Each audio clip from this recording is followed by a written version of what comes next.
Paano po if hindi pa matapos ang 2060, fully paid na ang amount na na-loan ko? Kasi 200 kasi kaltas sa policy loan, tapos up to 2060. Tapos 14K lang naman ni loan. Paano kaya yan? So, policy loan po ito ng GSIS. Yung scenario, 14,000 yung utang, 200 yung kanya pong deduction every month. Tapos yung nakalagay na termination ay 2060.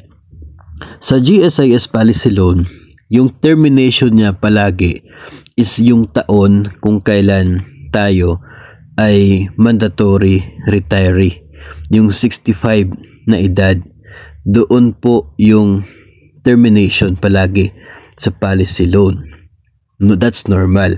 Hindi po problema yan na ganyan po yung nakalagay doon. Kasi that's the time na we are obliged, mandatory, na mag-separate na from the service, and that's the time na makukuha yung value ng policy at doon ibabawas yung remaining balance ng policy loan.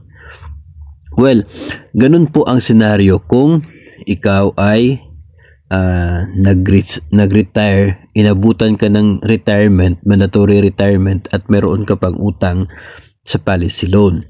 Pero dahil po sa case na ito ay meron po siyang deduction na 200 every month. Tingnan po natin, yung interest po ng policy loan is nasa 8% per annum.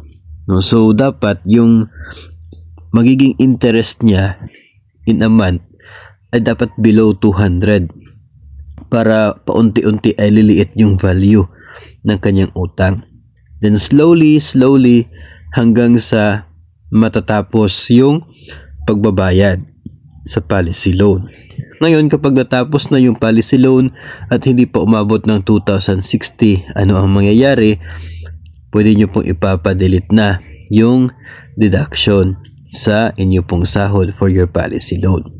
Nakikita naman po yung balance niyan sa GSIS Touch. No, kapag zero na, wala nang utang, pwede nyo po ipa-delete yan to make it sure. No, pwede po na i-request sa GSIS na ipa-delete po sa PSU yung deduction kasi fully paid na. Pwede rin na hintayin po ninyo, no, na mayayari niyan ay since salary deduction ito, dapat mawala sa billing ng GSIS yung 200 na deduction sa inyo for your policy loan para hindi na siya i-reflect ng PSU as deduction. So ganun po. Pero kung medyo hindi tayo sigurado if mayayari kaagad yan, no, ay pwedeng makikita natin na zero na yung balance, request na natin kaagad yung pagpapadelete ng deduction para mas earlier po at matiwasay, no, wala tayong iisipin na kung ano pa yung mangyayari.